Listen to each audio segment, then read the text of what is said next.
Halo guys, perkenalkan nama aku Arbi Fajar Pratama sebagai pemateri. Perkenalkan, nama saya Mardalina Julianti sebagai pemateri. Perkenalkan, nama saya Vincento Dwi Kristianahas sebagai pemateri. Perkenalkan, nama saya Bila Gafar sebagai pemateri. Hai guys, perkenalkan, nama saya Nata Kalingga sebagai pemateri. Jadi, kita akan mempresentasikan tugas akhir dari internalisasi budaya dan pembentukan karakter. Kita mengambil tema charger surya hybrid untuk Telkom University. Latar belakang. Kampus Telkom telah memasang panel surya untuk memasok listrik bangunan. Meski demikian, mahasiswa yang belajar atau bersantai di luar ruangan masih sering kehabisan baterai karena stok kontak jarang tersedia. Beberapa universitas di luar negeri mengatasi masalah serupa dengan memasang stasiun pengisian tenaga surya yang memungkinkan mahasiswa tetap produktif tanpa harus kembali ke dalam ruangan. Di Telkom, mahasiswa hanya mengandalkan powerbank berbasis listrik PLN, padahal penggunaan energi terbarukan sejalan dengan visi Green Campus. Ide. Gagasan utama yang diusulkan dalam penelitian ini adalah hybrid solar charger, yaitu sebuah produk charger bertenaga surya yang dirancang secara spesifik untuk menjawab kebutuhan pengisian daya perangkat elektronik mahasiswa di lingkungan Telkom University. Produk ini dirancang sebagai solusi pengisian daya yang ramah lingkungan, fleksibel, dan sesuai dengan mobilitas mahasiswa di area kampus. Hybrid solar charger tidak hanya berfungsi sebagai charger statis yang digunakan di satu lokasi, tetapi sebagai sistem charger adaptif yang menggabungkan fungsi fasilitas publik dan perangkat portable. Produk ini dapat digunakan langsung di stasiun charger yang tersebar di area kampus, maupun dipinjam dan dibawa oleh mahasiswa untuk penggunaan personal dalam jangka waktu tertentu. Fenomena umum yang melatar belakangi gagasan ini adalah meningkatnya ketergantungan mahasiswa terhadap perangkat elektronik seperti smartphone, dan earphone dalam aktivitas sehari-hari. Secara khusus, keterbatasan akses stop kontak di area luar ruangan kampus menyebabkan mahasiswa kesulitan mengisi daya perangkat saat beraktivitas di ruang publik. Oleh karena itu, hybrid solar charger diusulkan sebagai solusi yang memanfaatkan energi matahari untuk menyediakan fasilitas pengisian daya yang lebih mudah diakses dan berkelanjutan. 2.2 Landasan konseptual desain. Pengembangan ide hybrid solar charger didasarkan pada 3 pendekatan utama, yaitu desain berpusat pada pengguna atau user-centered design, desain berkelanjutan sustainable design, dan fleksibilitas penggunaan produk. Pendekatan ini bertujuan memastikan bahwa produk tidak hanya berfungsi secara teknis, tapi juga relevan dengan kebutuhan nyata mahasiswa sebagai pengguna utama. Dalam konteks lingkungan kampus, produk dirancang agar mudah digunakan, mudah dibawa, serta mampu beradaptasi dengan berbagai situasi penggunaan. Oleh karena itu, hybrid solar charger menggunakan panel surya berukuran kecil, baterai internal, dan port USB Type-C yang umum digunakan pada perangkat elektronik saat ini. Selain itu, konsep sistem hybrid memungkinkan produk digunakan baik sebagai fasilitas bersama maupun perangkat individual. 2.3 Kebaruan dan keunikan ide. Kebaruan hybrid solar charger terletak pada integrasi antara produk fisik charger surya, sistem peminjaman berbasis aplikasi, dan konsep penggunaan hybrid dalam satu kesatuan sistem. Berbeda dengan charger surya konvensional yang umumnya bersifat pribadi, produk ini dirancang sebagai fasilitas bersama yang dapat dikelola dan digunakan secara terkontrol. Keunikan lainnya adalah adanya sistem peminjaman berbasis registrasi mahasiswa, pembayaran jaminan melalui QRIS, serta fitur pelacakan lokasi atau GPS pada setiap unit charger. Sistem ini memungkinkan pengelola produk Halo, udah. Sorry, gue gerakin tadi. Oke. Sistem ini memungkinkan pengelola produk secara lebih tertib dan berkelanjutan, sekaligus mencegah kehilangan atau penyalahgunaan perangkat. Dengan konsep tersebut, hybrid solar charger tidak hanya Udah belum? berperan sebagai alat bantu teknis, Halo, udah. tetapi juga sebagai solusi sistem yang menggabungkan desain produk, teknologi digital, dan kesadaran Emang lingkungan. udah belum? Relevansi ide terhadap kebutuhan pengguna. Hybrid solar charger dirancang untuk menjawab kebutuhan nyata mahasiswa Telkom University yang membutuhkan fasilitas pengisian daya yang praktis, fleksibel, dan tidak bergantung pada lokasi tertentu. Produk ini relevan dengan karakter mahasiswa yang memiliki mobilitas tinggi dan sering beraktivitas di area luar. 3. Implementasi ide. Yang pertama, langkah-langkah awal. 1. Identifikasi kebutuhan pengguna melalui observasi dan diskusi kelompok mahasiswa.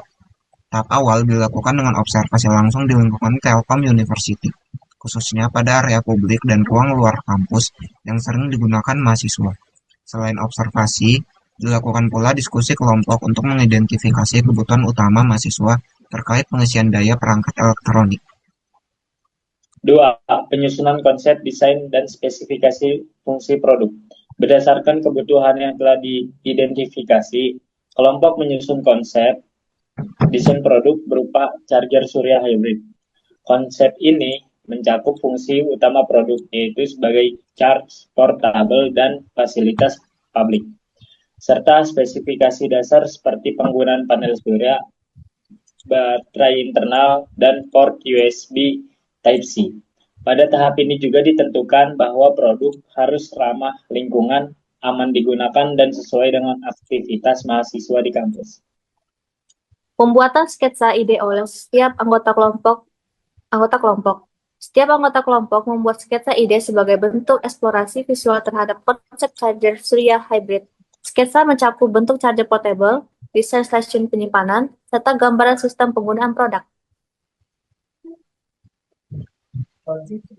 Seleksi dan pengembangan desain terpilih. Dari seluruh sketsa yang telah dibuat, dilakukan proses seleksi untuk memilih desain yang paling sesuai dengan kebutuhan pengguna dan konsep yang telah ditetapkan. Lalu 3.2 ada sketsa ide. Jadi di sini kami masing-masing anggota kelompok membuat sketsa kami masing-masing. Dan dari beberapa ide antaranya adalah ada yang bentuknya seperti power bank, ada yang sudah berbasis QRIS, ada yang seperti tabung, dan ada yang seperti docs begitu. Dan akhirnya kami satukan semua idenya untuk membentuk hasil render yang terakhir, yang menyatukan semua elemen-elemen di atas. Cakep. Lalu 4.3. 4.3. Rencana produksi dan distribusi. Setelah tahap pilot dan evaluasi, produk unit dilakukan secara bertahap. Kelompok merekomendasikan pembuatan paket kit yang berisi panel surya, modul USB, dan casing yang dapat dirakit mahasiswa. Dalam kegiatan workshop, ini mendorong partisipasi mahasiswa sekaligus menekan biaya. Manfaat dan dampak. 4.1 pihak yang diuntungkan. Produk ini bermanfaat bagi mahasiswa yang dapat mengisi gadget di luar ruangan tanpa meninggalkan aktivitas. Terus kedua, mengelola kampus yang mengurangi beban listrik dengan memanfaatkan energi surya. Dampak jangka pendek. Dalam jangka pendek, stasiun dan powerbank surya meninggalkan kenyamanan belajar di luar ruangan, mengurangi penggunaan stop kontak konvensional dan mengedukasikan mahasiswa tentang energi terbarukan. Peningkatan akses terhadap charging point juga mendukung produktivitas mahasiswa sehari-hari. Terus dampak jangka panjangnya. Pada jangka panjang, implementasi ini membantu membentuk budaya penggunaan energi bersih di kampus, terus menjadi contoh bagi komunitas lain, dan membentuk peluang bisnis kecil dalam produksi atau distribusi powerbank surya di lingkungan mahasiswa atau alumni. 5. Keterkaitan dengan entrepreneurial mindset. Hybrid solar charger lahir dari pengamatan terhadap permasalahan nyata di lingkungan Telkom University, khususnya keterbatasan fasilitas pengisian daya perangkat elektronik di area luar ruangan kampus. Permasalahan tersebut kemudian diterjemahkan menjadi gagasan produk baru berupa charger bertenaga surya yang tidak hanya berfungsi sebagai fasilitas statis, tetapi juga dapat digunakan secara portable oleh mahasiswa. 5.2 Inovasi. Inovasi pada hybrid solar charger tidak berhenti pada tataran ide, tetapi diwujudkan dalam bentuk rancangan produk yang terstruktur. Ide tersebut dikembangkan melalui tahapan perancangan, mulai dari penyusunan konsep, pembuatan sketsa, hingga visualisasi produk final. 5.3 Proaktif. Sikap proaktif ditunjukkan oleh tim melalui inisiatif untuk mengidentifikasi permasalahan di lingkungan terdekat tanpa menunggu instruksi atau kebijakan khusus. Kelompok secara aktif melakukan observasi dan diskusi untuk memahami kebutuhan mahasiswa, kemudian merancang solusi yang dapat diterapkan secara realistis. 5.4 Berorientasi solusi. Seluruh proses perancangan hybrid solar charger difokuskan pada penyelesaian masalah utama, yaitu keterbatasan akses pengisian daya perangkat elektronik mahasiswa, serta ketergantungan terhadap listrik konvensional. Setiap keputusan desain diarahkan agar produk mudah digunakan, fleksibel, dan ramah lingkungan. 6. Batasan dan ruang lingkup. Pembahasan dalam gagasan dan perancangan produk hybrid solar charger dibatasi agar tetap fokus, terarah, dan sesuai dengan konteks tugas mata kuliah IBPK. Oleh karena itu, ditetapkan beberapa batasan dan ruang lingkup sebagai berikut. Pertama, produk yang dirancang difokuskan pada pengguna individu, khususnya mahasiswa Telkom University yang beraktivitas di lingkungan kampus. Kedua, lingkup perancangan berada pada tahap konsep desain dan visualisasi yang meliputi perumusan ide, pembuatan sketsa, dan pengembangan visual produk. Ketiga, pemilihan material, komponen elektronik, dan sistem konstruksi dibatasi pada komponen yang umum digunakan dan mudah diperoleh dengan mempertimbangkan aspek keterjangkauan biaya serta kemudahan pengembangan. Keempat, konteks penggunaan produk difokuskan pada lingkungan kampus Telkom University, khususnya area luar dan ruang publik informal. Penggunaan produk di luar konteks tersebut hanya dibahas sebagai potensi pengembangan di masa mendatang. Sekian dari kelompok kami. Mohon maaf bila ada salah kata. Wassalamualaikum warahmatullahi wabarakatuh. Terima kasih.